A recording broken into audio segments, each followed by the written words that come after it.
आज ही Doubtnut app download करें। Doubtnut पर होगा अब आपके सभी मैथ्स, केमिस्ट्री, फिजिक्स और बायोलॉजी डाउट्स का सफाया।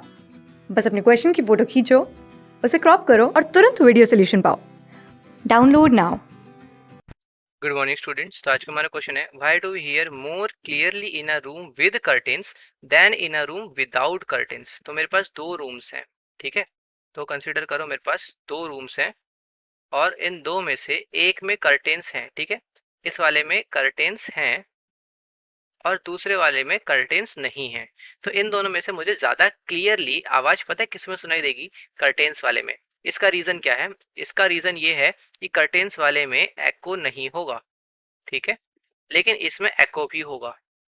और जब एको होता है और एको क्लियर नहीं होता है, देखो एको तब क्लियर होता है जब आपको कम से कम 17 मीटर्स दूरी पे रिफ्लेक्टिंग ऑब्जेक्ट रखा हो। मैं समझाना चाहता हूँ कि इसका मीनिंग क्या है। देखो, अगर यहाँ पे मैंने आपको बिठा दिया और मैं आपसे बोल रहा हूँ कि आपको क्लियर एको सुननी है, तो आपके और इस वॉल के बीच में मिनिमम 17 मीटर का डिस्टेंस होगा, तभी आप बिल्कुल क्लियर एको सुन पाओगे। अदरवाइज जो एको है ना, वो क्लियरली सुनाई नहीं देगी और वो आपके पुराने साउंड जो अभी अभी आपने बोला उस साउंड के साथ रिफ्लेक्टेड साउंड मर्ज होगा और आपको क्लियरली सुनाई नहीं देगा।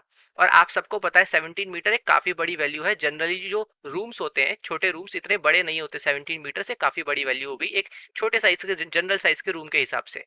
तो ऐसे केस में आपको एको बहुत क्लियर तो सुनाई नहीं दे सकता। तो एको सिर्फ एक काम करता है, आपके खुद के सुनने की जो कैपेसिटी है उसको खराब कर रहा होता है। क्यों? क्योंकि वो रिफ्लेक्टेड साउंड और जो आपने खुद साउंड प्रोड्यूस किया और जो रिफ्लेक्ट होके आ रहा है, ये आपके जो है साउंड को एकदम आप बोल सकते हो मर्ज कर जाता है ना, तो बिल्कुल कंफ्यूजिंग सा साउंड क्रिएट कर देता है।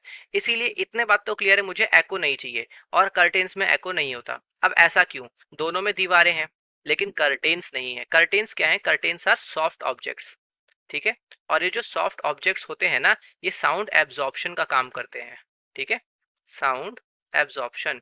तो अब जो साउंड एब्जॉर्प्शन है, इससे क्या होता है कि एको होने के लिए साउंड बचता नहीं है। आसपास कर्टेन्स लगे तो आपका जो साउंड है वो एको नहीं हो पाएगा, क्योंकि कर्टेन्स उसको ऑलरेडी एब्जॉर्ब कर लेंगे।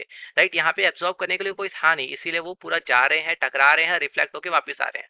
इसीलिए यहाँ पे एको क्रिएट हो रहा था और ये एको भी बिल्कुल क्लियर नहीं था, इसीलिए जो ओरिजिनल साउंड था उसको भी खराब कर रहा था। पर यहाँ एको हो ही नहीं रहा है, तो आपको जो एक बार आपने बोला वही चीज आपको सुनाई दे रही है बिल्कुल क्लियरली, ठीक है। तो आई होप अभी क्वेश्चन सबको समझ में आ गया होगा कि हम लोगों को कर्टेन्स वाले रूम में ज्यादा क्लियरली सुनाई क्यों देता है, क्योंकि वहां एको नहीं होता। एको क्यों नहीं होता? क्योंकि साउंड हो जाता है एब्जॉर्ब। ओके। क्लास 6 से 12 से लेके नीट, IIT, JEE मेंस और एडवांस के लेवल तक 10 मिलियन से ज्यादा स्टूडेंट्स का भरोसा। आज ही डाउनलोड करें डाउटनेट ऐप या व्हाट्सएप कीजिए अपने डाउट्स 8400 400 400 पर।